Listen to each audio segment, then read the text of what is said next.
Vincent. You know that? Lola Remedios. Efficacent oil. White flour. And honestly, that's basically the perfume in our house during winter. Maybe it's the same in your house too. Right? Can you smell the person next to you? Maybe that's the perfume they're wearing today.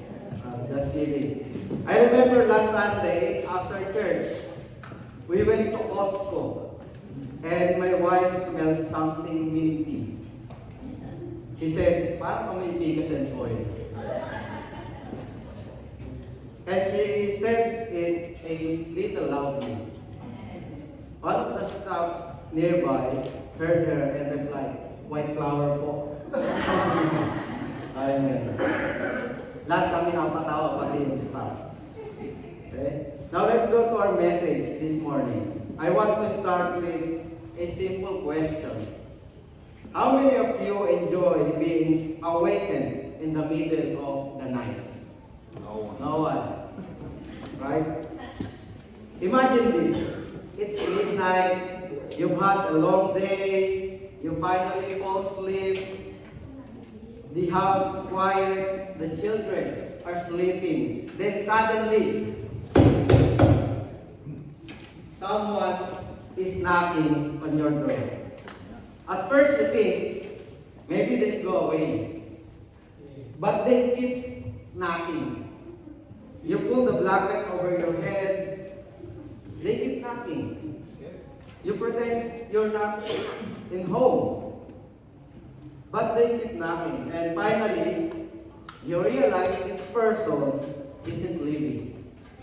That's exactly the scene Jesus paints in our gospel today in Luke chapter 11, verse 5 to 8. It's a profound story.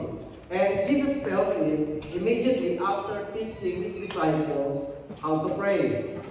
The disciple asks in Luke chapter 11, verse 1, Lord, teach us to pray. And in verse 2, Jesus gave them the Lord's Prayer. Then in our passage, he gives them this illustration about three friends.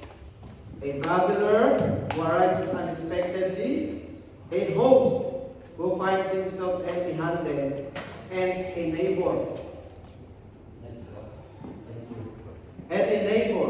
Who is awakened by a knock at midnight. As we look at this story today, we discover that these three friends actually reflect situation that all of us experience in a real life. Let's begin with the first character. A traveler who arrives unexpectedly. Needs arrive when we least expect them. Verse 6. A friend of mine on a journey has come to me.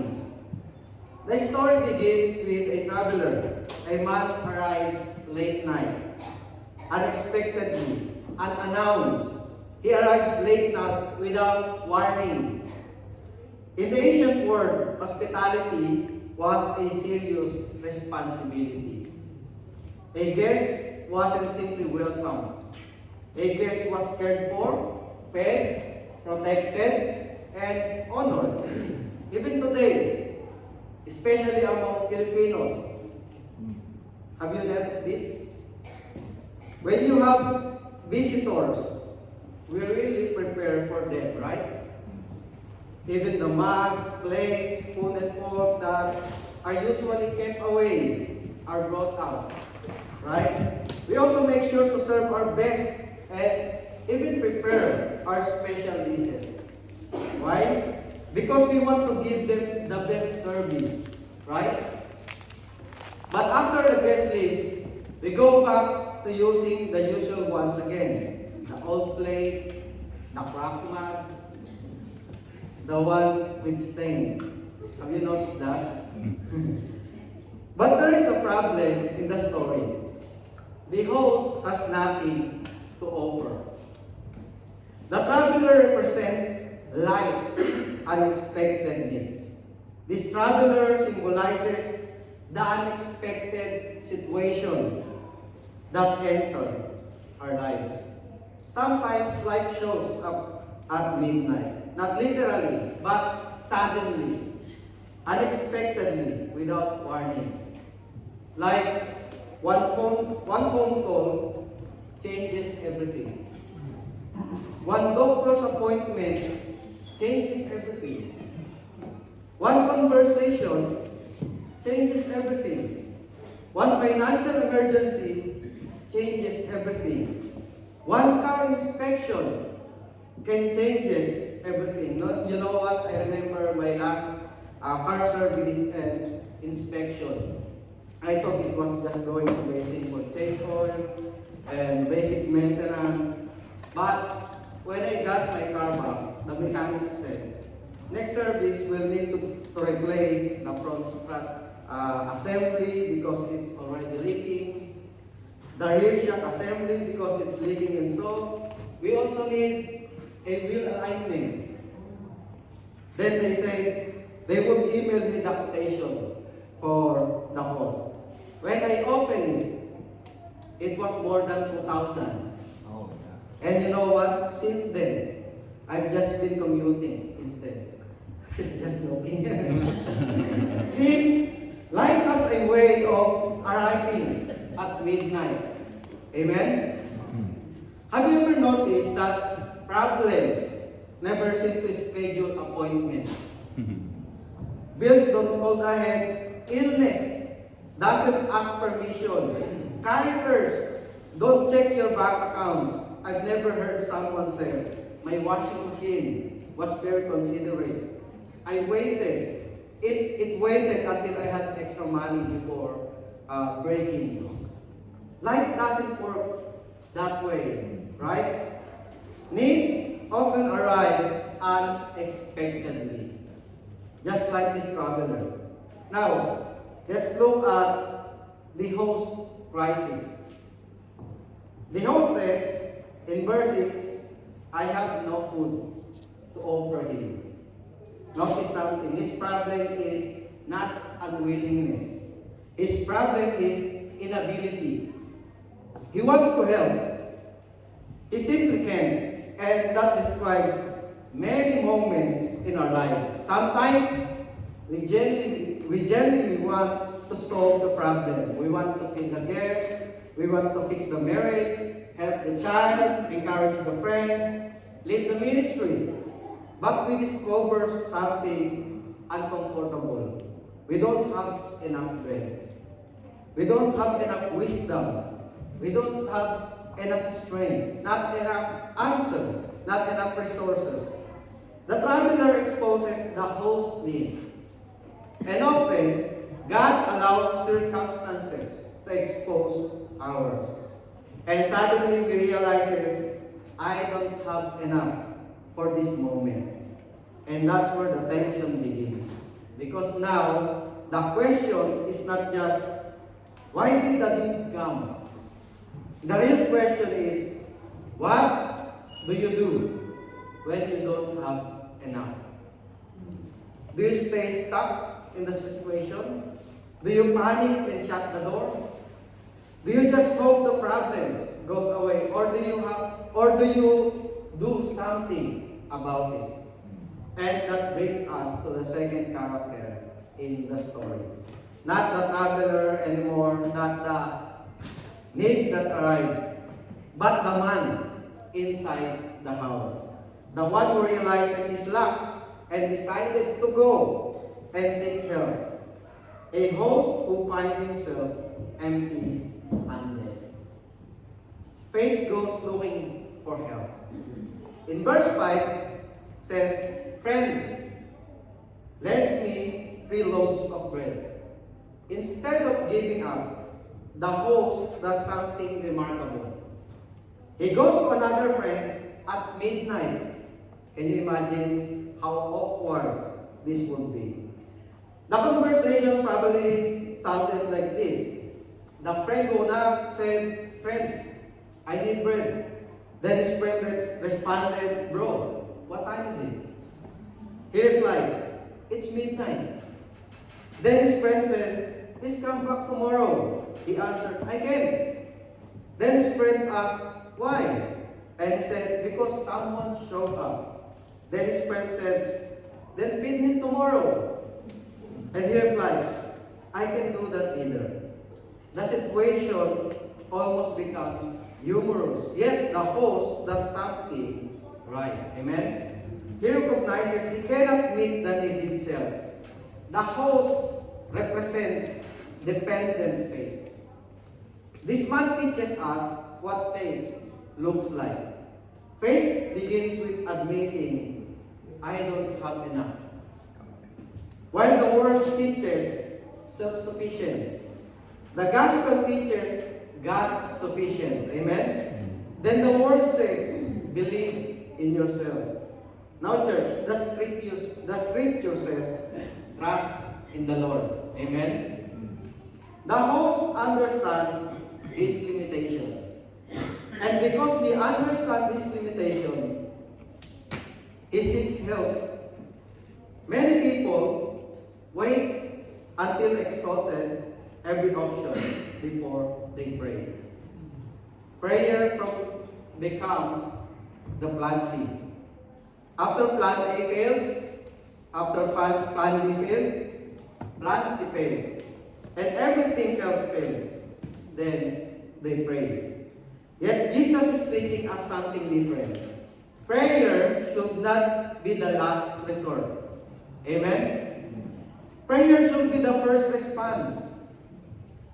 Let me give you a simple real-life situation. Imagine it's late at night and suddenly your child gets a high fever. You check your medicine cabinet, but there's nothing there. The clinics are closed, pharmacies are far, and you realize you can't handle this on your own. So what do?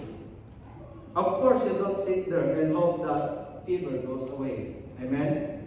You don't just say, maybe tomorrow it will be better. No. You start looking for help. Amen? You pray and ask God for help. You call someone. You ask for advice. You go out of your way because the need is too urgent to ignore. Because when you realize, I can do this by myself, your next step is simple. You reach out for help. Amen? And that's exactly what the man in Luke 11 does. He doesn't have what is needed. So he goes to someone who does. And here's the lesson for us.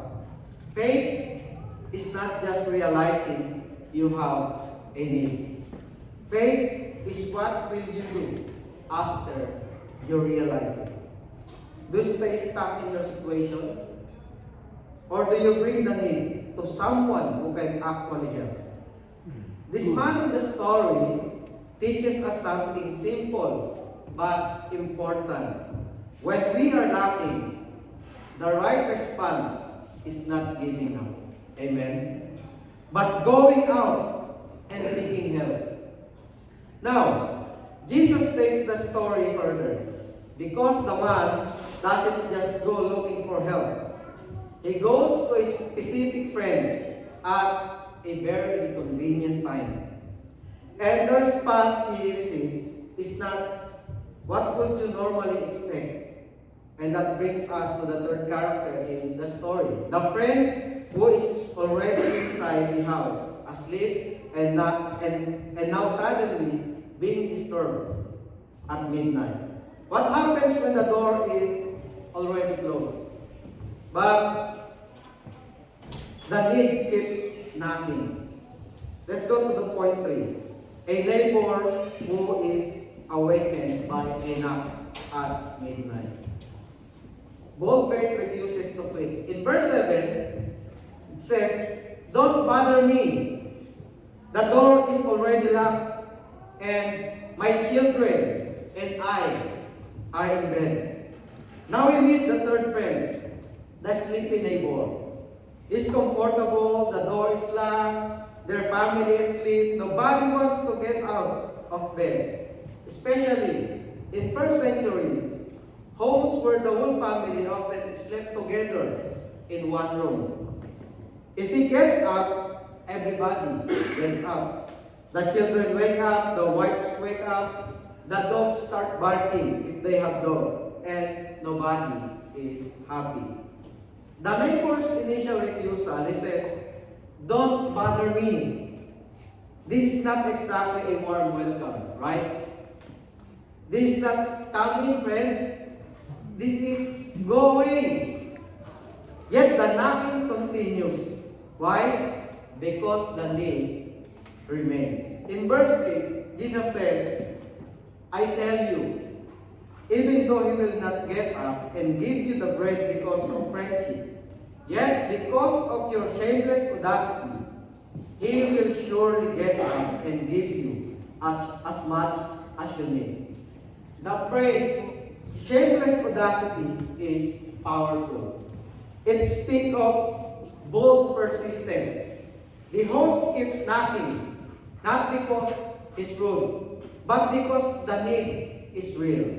Now, this is the important observation. The sleepy neighbor is not a picture of God. It's a contrast. Jesus is arguing from lesser to greater. If a reluctant friend eventually responds, how much more will God respond? Amen? If persistence work with a sleepy neighbor, how much more can believers approach a loving Father? The point is not God is difficult. The point is God is far better. Far better. God is like that sleepy neighbor in the story. In the story, the neighbor is annoyed, but God is compassionate. Amen? The neighbor just wants to be left alone, but God actually invites us to come closer. The neighbor responds with reluctance, but God responds with love. The neighbor eventually gives just enough bread to stop the knocking, but God doesn't just give the minimum. He gives grace. And the neighbor only solves one small problem for one night. But God is the one who is able to meet every need according to His wisdom and His goodness. Amen? So if there's any contrast Jesus wants us to see clearly, it's this. God's not like the reluctant neighbor. God is far better than that. Amen? Church, do you know a child never worries about knocking on a parent's bedroom? You know why? Because the child knows whose room it is. Amen? The child knows who is inside. The child knows the relationship. Children approach differently from strangers. And here Jesus is teaching believers to pray like children approaching their Father. Not with fear, not with hesitation, but with confidence. Now, what this story reveals about real life. Number one, needs are inevitable. Amen? The traveler arrives, problems comes, challenges come, unexpected situation come. No believer is exempt. Amen? Second, human resources are limited.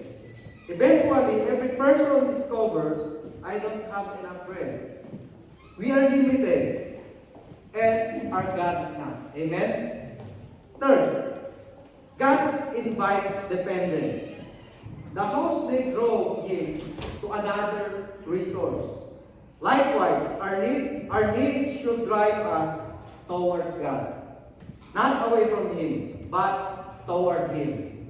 And now, what lesson should we learn? Number one, admit your need. Amen? The host honestly confessed, I have no bread. Church, remember this. Spiritual maturity begins with humility. God cannot fill hands that insist they are already full. Number two, Bring your need to God. The host went somewhere. He sought help. We are invited to do the same. Prayer is not informing only God. Prayer is depending on God. Amen? And third, pray boldly. Jesus wants believers to ask, seek, and knock. Not once, but persistently. Not because God is willing, but because faith continues to trust even when answers seem delayed. Amen? And last, number 4, trust God's character. The greatest encouragement in this story is not persistence. The greatest encouragement is God's goodness. Amen? If a reluctant friend can eventually respond, how much more can we trust our loving Heavenly Father? Amen? As we close, let's return to the 3 friends. The traveler reminds us that unexpected needs will come. The host reminds us that faith acknowledges it needs and seeks help. And the last, the sleepy neighbor. It reminds us that even reluctant people can respond. God is infinitely more willing. Amen? Church, there will be moments when life arrives at midnight. Moments when your resources run out. Moments when your wisdom runs out. Moments when your strength runs out. And in those moments, Jesus says, keep asking, keep seeking, keep knocking. Because on the other side of the door is not a reluctant neighbor. On the other side of the door is a loving Father. Amen? And immediately after this story, Jesus gives this promise. Luke chapter 11, verse 9 to 10. It says, ask, and it will be given to you. Seek, and you will find. Knock, and the door will be opened to you. For everyone who asks, receives. The one who seeks, finds. And to the one who knocks, the door will be opened. So when the midnight comes, and it will, just keep knocking. Amen? Let's bow our head.